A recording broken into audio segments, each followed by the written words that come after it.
Bismillahirrahmanirrahim.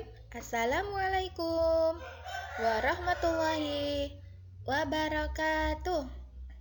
Apa kabar anak-anak yang hebat dan bunda-bunda yang hebat? Semoga sehat selalu ya dan berada dalam lindungan Allah Subhanahu wa taala.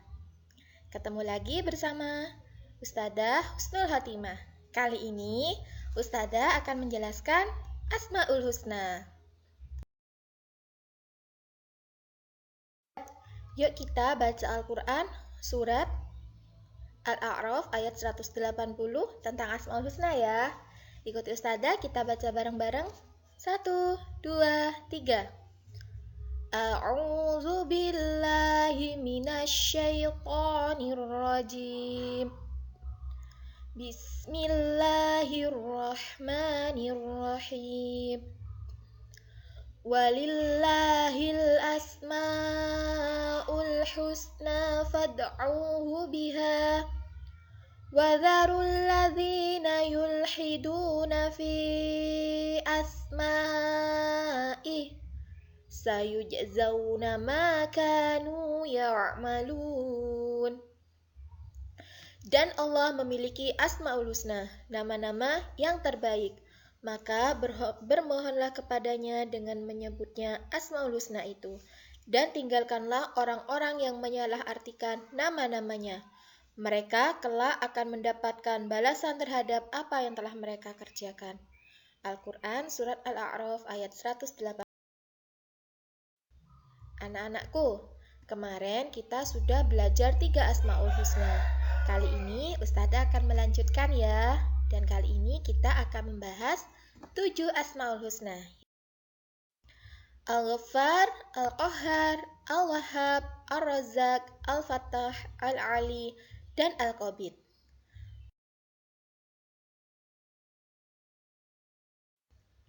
Al-Ghaffar artinya adalah Allah yang Maha Mengampuni. Dia melihat dosa-dosa kita dan ketidaktaatan kita. Namun, dia masih akan mengampuni dosa-dosa kita, baik itu dosa kecil ataupun dosa besar. Asalkan kita benar-benar memohon ampun kepada Allah dan tidak akan mengulangi dosa yang kita perbuat. Adalah Al-Qahhar. Apa artinya Al-Qahhar? Al-Qahhar artinya adalah Allah yang Maha Memaksa. Sesuai nama ini berarti segala yang diinginkan Allah Subhanahu wa taala pada diri makhluknya pasti akan terjadi. Baik mereka mau atau tidak, senang atau tidak senang, karena segala sesuatu yang ada, baik makhluk hidup ataupun yang mati, semuanya berada di bawah kendali Allah Subhanahu wa taala. Sesuai dengan firman-Nya yakni Huwallahul Wahidul Qahhar. Dialah Allah yang Maha Esa lagi Maha Mengalahkan. Al-Quran Surat Az-Zumar ayat. Selanjutnya adalah Al-Wahhab yang artinya yang Maha Pemberi.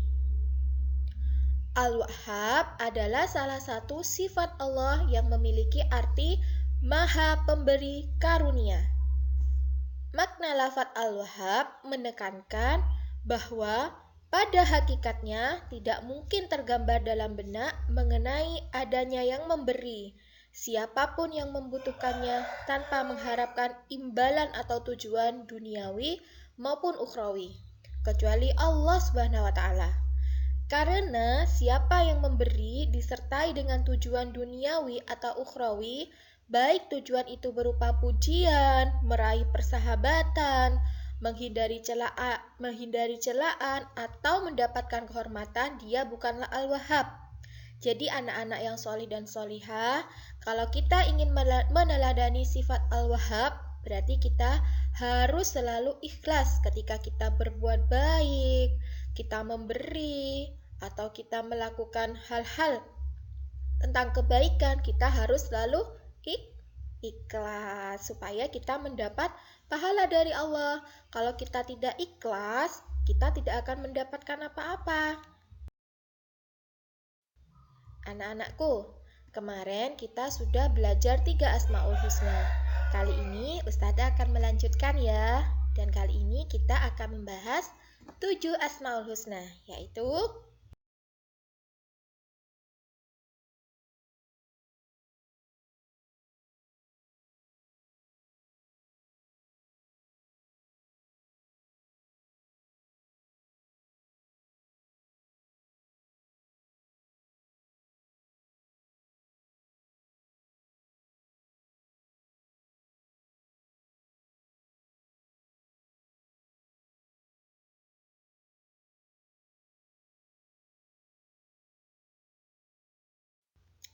selanjutnya adalah Al-Fattah yang artinya yang Maha Pembuka.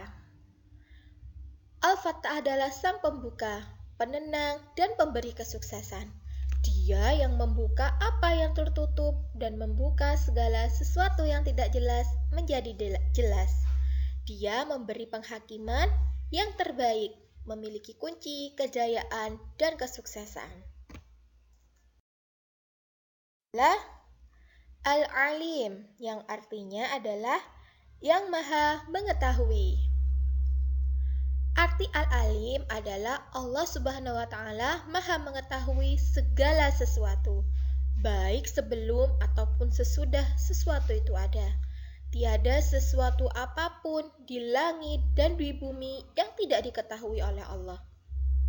Allah Subhanahu wa Ta'ala Maha Mengetahui apapun yang terjadi di alam semesta, baik itu yang tampak ataupun yang gaib.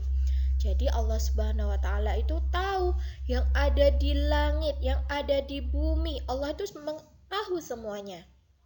Baik makhluk yang gaib yang kita tidak bisa melihatnya, tapi Allah bisa melihatnya. Itulah karena Allah itu Maha Al-Alim. Adalah Al-Qabid yang artinya Allah Maha Menyempitkan. Maksudnya Allah itu bisa menyempitkan atau menahan sesuatu sesuai dengan kehendaknya. Allah bisa menyempitkan rezeki seseorang sesuai dengan kehendaknya, bisa meluaskan rezeki seseorang sesuai dengan kehendaknya. Untuk itu, kita harus selalu senantiasa bersyukur atas rezeki yang telah Allah berikan kepada kita. Karena kalau kita selalu bersyukur kepada Allah terhadap apa yang telah Allah beri kepada kita, maka Allah akan menambah rezeki kita.